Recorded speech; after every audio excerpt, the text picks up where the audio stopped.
Hey there, friends. Nicole here, coming to you with a very special episode. We have had such a great time on this podcast. I've loved getting to read your reviews and your comments and the way that this has been encouraging and helpful to you as you encounter God through Scripture. And we are really excited for what we have coming for you in 2021. But until then, we wanted to share with you an episode from my own podcast called Let's Be Real. That podcast focuses on healthy relationships with yourself, with God, and with others. And this is an episode that kicked off a series on boundaries. Boundaries are about the healthy ways that we say yes and no in life so that we can experience freedom and abundance in what God's called us to. So if you want to listen to this episode and you enjoy it, you can head over to Let's Be Real and finish off with the other episodes in this series. I hope that you have an amazing Advent and a very Merry Christmas, and I look forward to catching you again in 2021. No, thank you. No, I can't do that for you. No, not at this time. Somehow no feels like the worst bad word in the dictionary, and you don't know how to use it. And you don't know when it's okay to just be like, no, that's not going to work for me. And a lot of times underneath that nice disorder is this paralyzing fear of standing up for yourself, if you were to express yourself, you will be immediately rejected. And there is a sense that you are worshiping the need for approval, that you cannot possibly imagine living without that approval. And that is actually the deeper place of wounding and healing that's needed, is from there. Welcome to Let's Be Real, a completely honest, entirely practical conversation about how to live our lives with freedom, purpose, and abundance.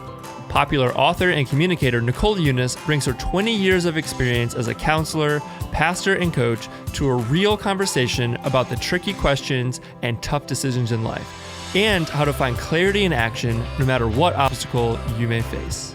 Have a topic to suggest or a tricky situation you need help with? We'd love to hear from you. Send us an email or voice memo to nicole@nicoleunice.com, where we might feature you on the show. And now here's your host, Nicole Unice. Hey everyone, welcome back to the Let's Be Real podcast. My name is Nicole, and I am your host, guest, guide, everything all in one. Really, this is just an opportunity for you and I to have a conversation about things that are happening in our lives and things that we care about, but maybe don't have the time or the space or sort of know how to engage. And I have been really excited about this episode and this next few episodes that we'll be doing, because I have found that the conversation we are about to have is one of the absolute crucial parts of becoming a person who is joyful and free. And it's actually kind of a rigorous journey to find that freedom and that joy. And that's why it's so worth talking about, because it's not easy. And the thing we're going to be talking about is boundaries. Boundaries, you know about them, you've heard about them. Chances are there's some people in your life, or all the people in your life, that you have this ongoing kind of tense back and forth where you feel frustrated, they feel frustrated. You're not sure why. You know that boundaries are a thing, but maybe you just don't know how to implement them in your life. It might be about a work relationship, a demanding boss that you just can't seem to make happy, and you feel your blood pressure rise when you're in their presence. It could be ongoing issues with your in-laws. You don't know how to have a peaceful visit. You don't know how to express what you want in that relationship, and it doesn't seem to be okay to express what you want.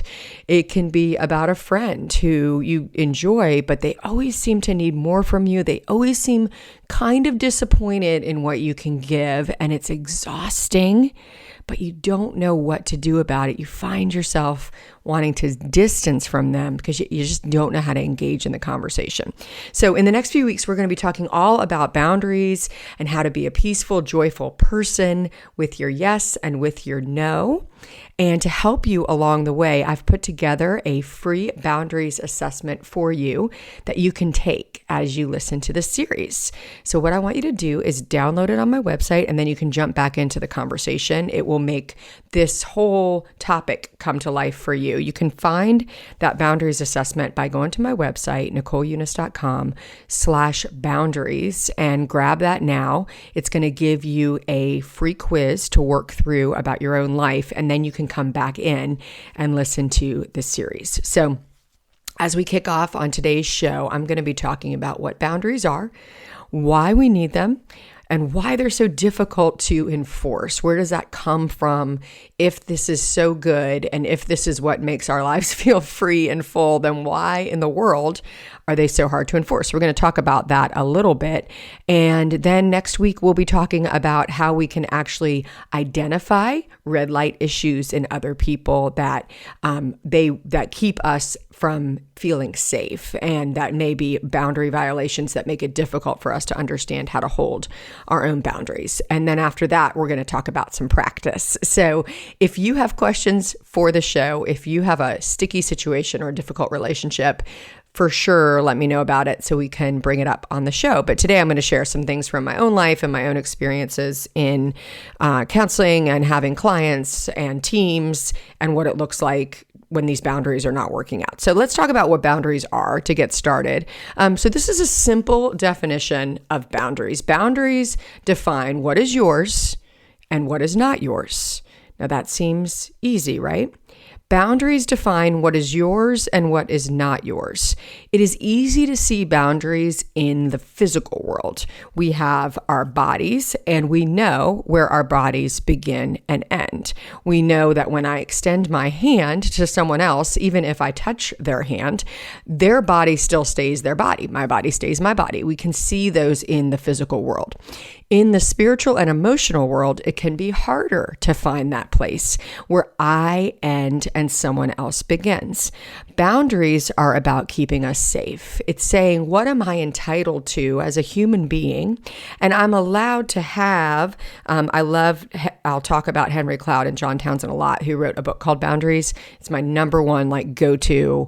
There's a workbook, there's a online sort of community, there's a lot of help in this area. So I am not an expert.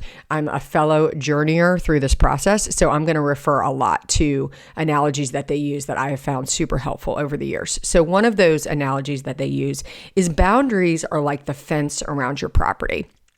Boundaries have gates that open and close, but there is an actual line. There's a space of where that fence lives. And that fence is about things like, I am entitled to my opinion. I'm allowed to have an opinion.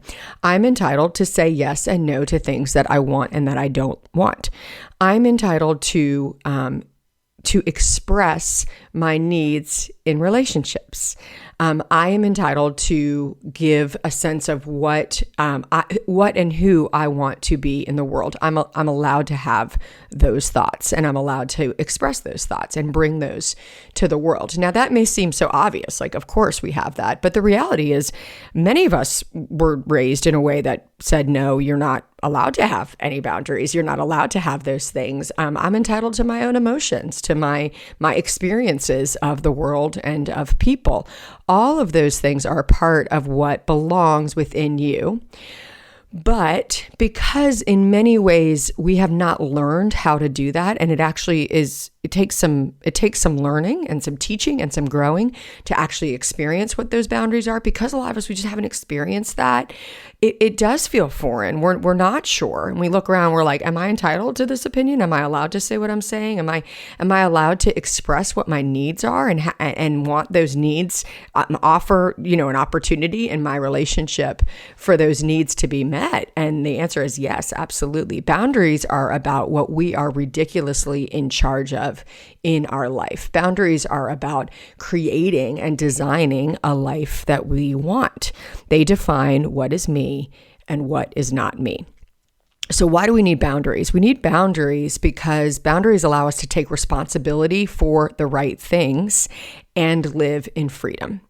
Boundaries allow us to set a course for our life and to create safety for ourselves and for others. Now let's talk about this a little bit, because I think people are like, safety, I'm safe.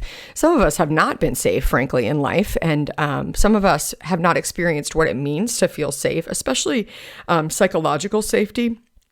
Safety is being with a person who says what they mean and does what they say. That's what integrity is. It's the ability to say, I am able to tell you that the words that come out of my mouth, I will back them up with action.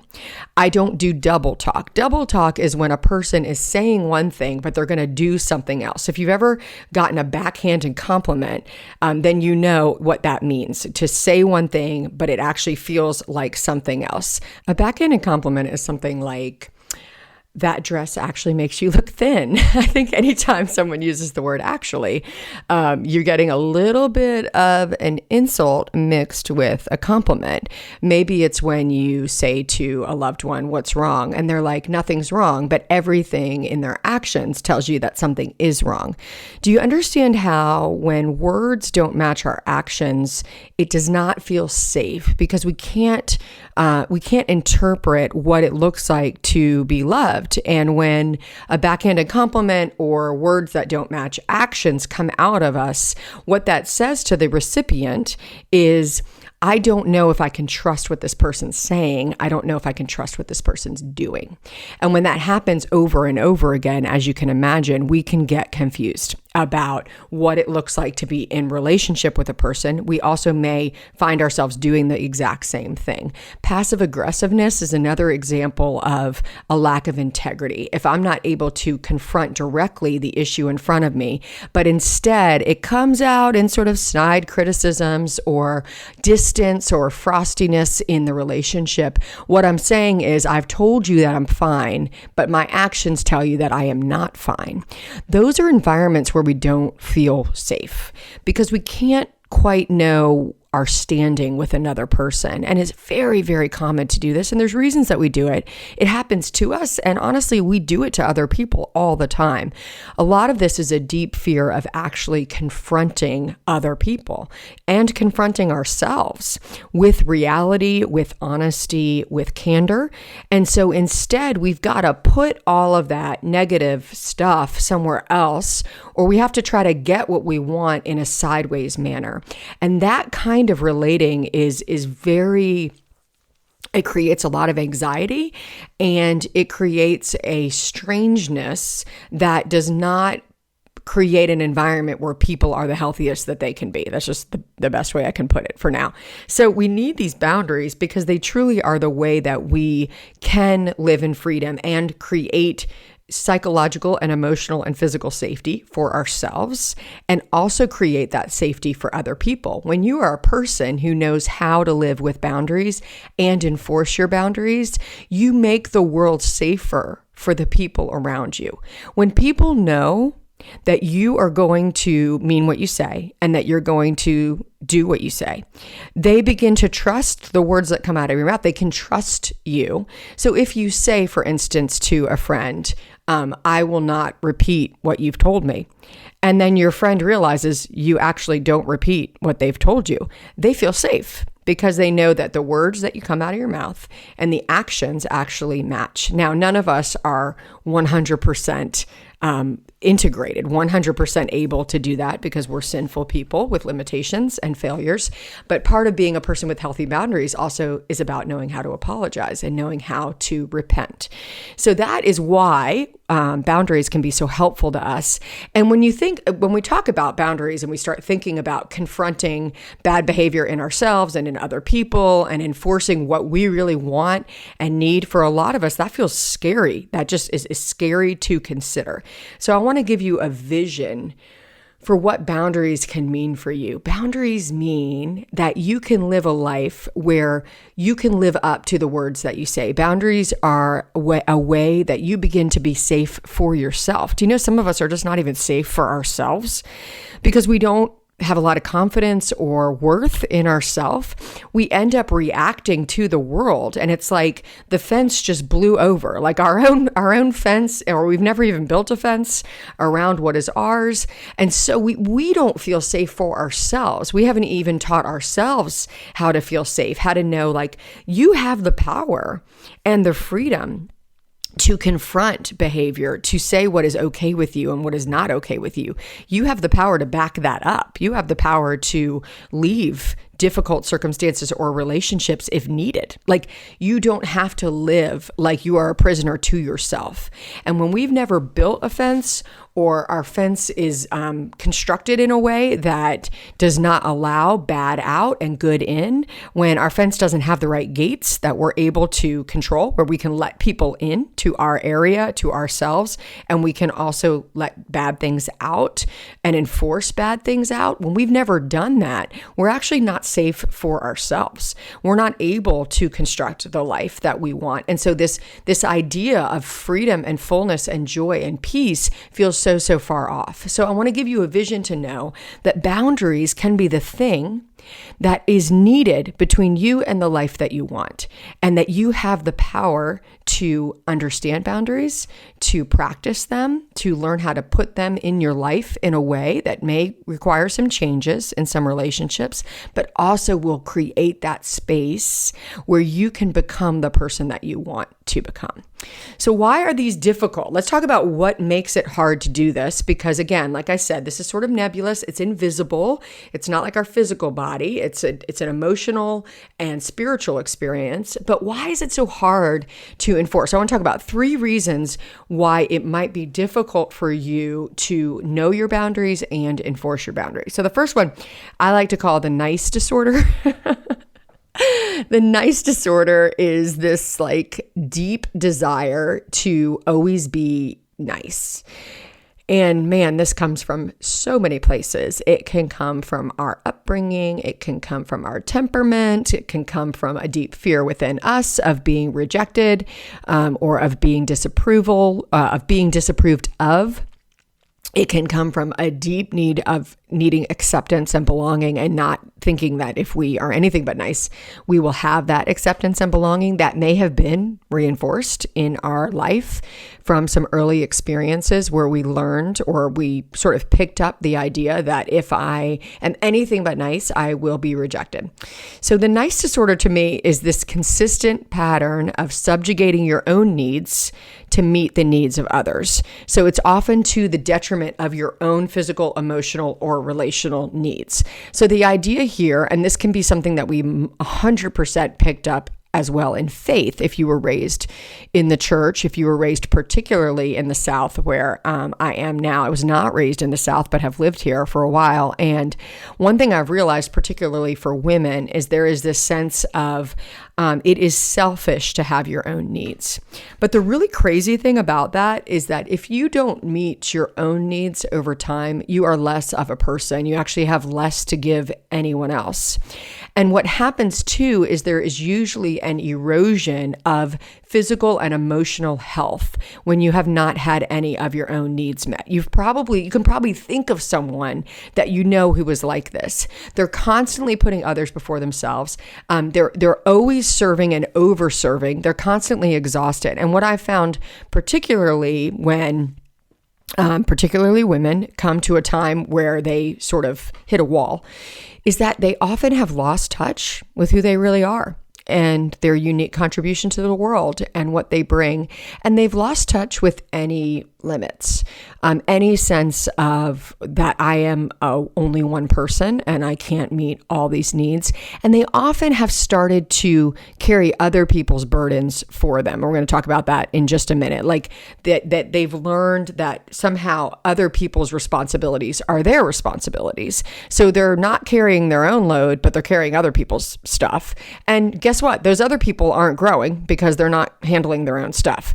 So that can be like a constant pattern that leads to burnout in relationships, burnout in priorities, burnout in joy, because those needs have been so great.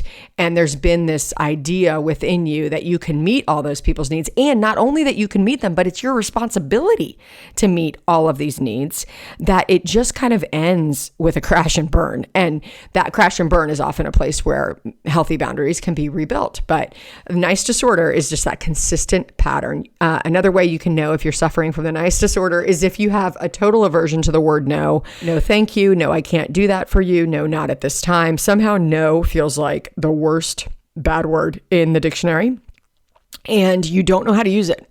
And you don't know when it's okay to just be like, no, that's not going to work for me. And a lot of times underneath that nice disorder is this paralyzing fear of standing up for yourself. That this, if you were to express yourself, you will be immediately rejected. And there is a sense that you are worshiping the need for approval, that you cannot possibly imagine living without that approval. And that is actually the deeper place of wounding and healing that's needed, is from there. And there's a way to kind of address those boundaries and start working toward that, to come closer to that wound and to begin to have it be healed. Because when you're operating like your life will fall apart if you are rejected in any way, you are a slave to everyone else's demands. And we were not created for that.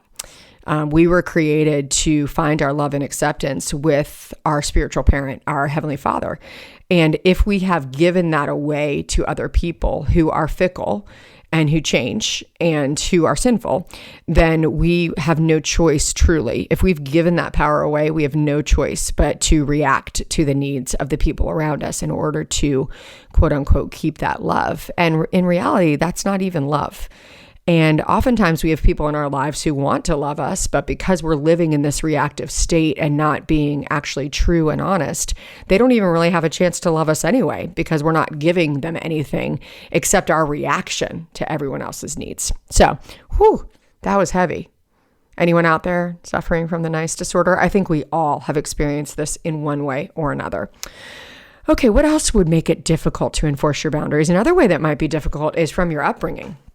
You may have been taught that responsibilities that weren't yours were yours to carry. This often happens. Again, we are raised by parents who are fallible and sinful, and even the best intention can often carry with it some of these wounds within. And one of those wounds can be being responsible for things that aren't yours to be responsible for. This can happen, for instance, if you were raised by a single parent and they found a lot of their emotional needs being met by you, then you may have learned early on that you were supposed to meet emotional needs and that you needed to not have your own needs so that you could meet the needs of a parent. And that is a dynamic that will impact you in your adulthood and that you'll carry forward with you. You may have had a situation where someone in your family was ill or chronically ill and there was a need to take care of them. And that is not a bad thing, but it may have taught you some things about what is your responsibility and what is not your responsibility that you're carrying into your adulthood. You may have had your boundaries consistently violated in a way that made you not understand what safety and freedom could look like. Consistently violated boundaries can mean things like it was not okay to have feelings. If you said, wow, that hurts, and a parent says back to you, no, that doesn't hurt. You weren't allowed to find yourself within those relationships. And so you're still looking to find yourself. A lot of times when these things happen to us as kids, instead of building that fence that we talked about, which creates healthy boundaries, we build a wall. We actually build a solid wall between our hearts and ourselves and other people. And that solid wall feels good because we're protecting ourselves. We basically withdraw ourselves from relationship. And it feels good for a time because it feels safe. But what happens with a wall, if we create that wall, it means that good things can't get in. Bad things can't get in, but good things can't get in either.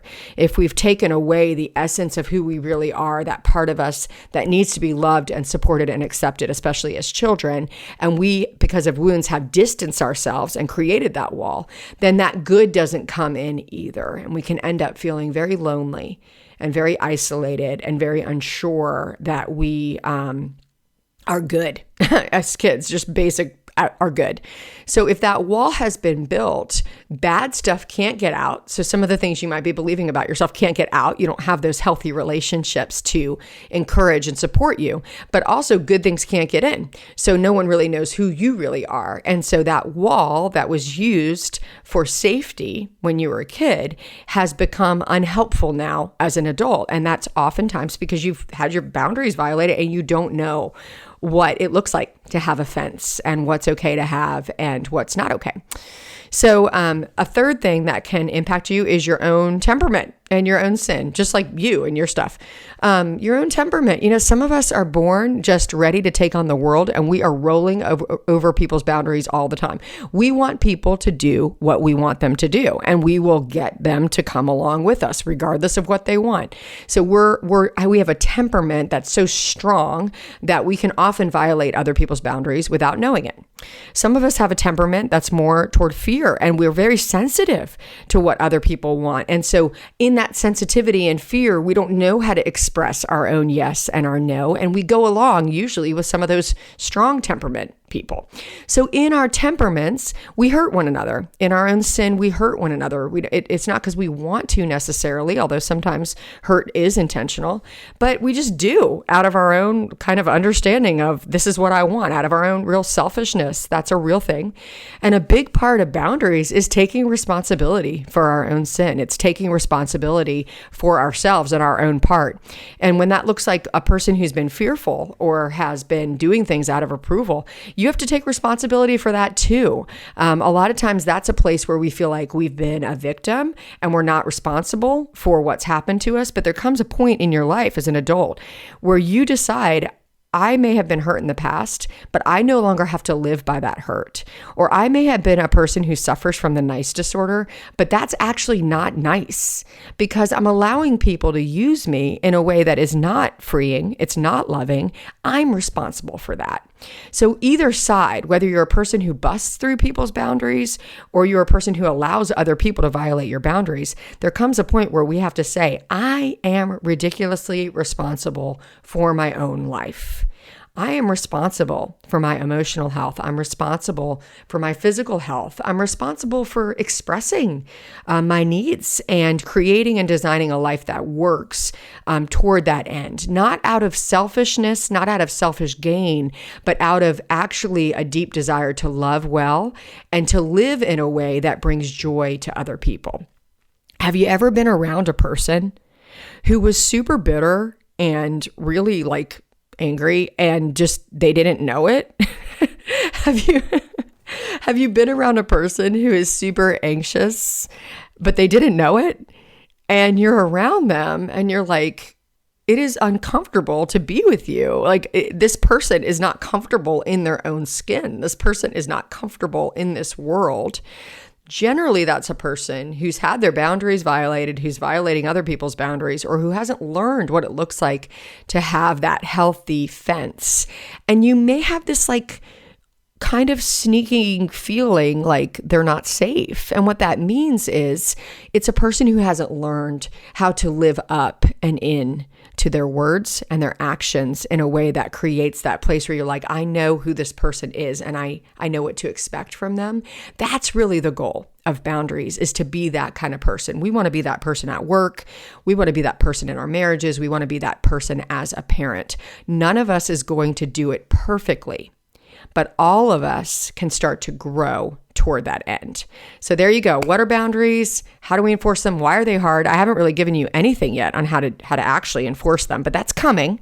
And if this is a topic that you know is really valuable for you and something that you need, I want to encourage you to check out boundaries.me, boundaries.me. This is Henry Cloud's kind of ongoing online community, very cost effective, very affordable, short little videos with all of the different topics that get covered in boundaries. I'm just scratching the surface. I'm just getting you interested. If you want more, that's a great resource for you. Okay, guys, next week we're going to talk more about boundaries, what it means to have a burden versus our own load, and how do we handle red light issues in other people. Talk to you then. Thanks for tuning in to Let's Be Real with Nicole Unice. We'd love to hear from you. Have a topic to suggest or a tricky situation you need help with? Send us an email or a voice memo to nicole@nicoleunice.com and we may feature you on the show. And don't forget to subscribe to the podcast so you don't miss an episode.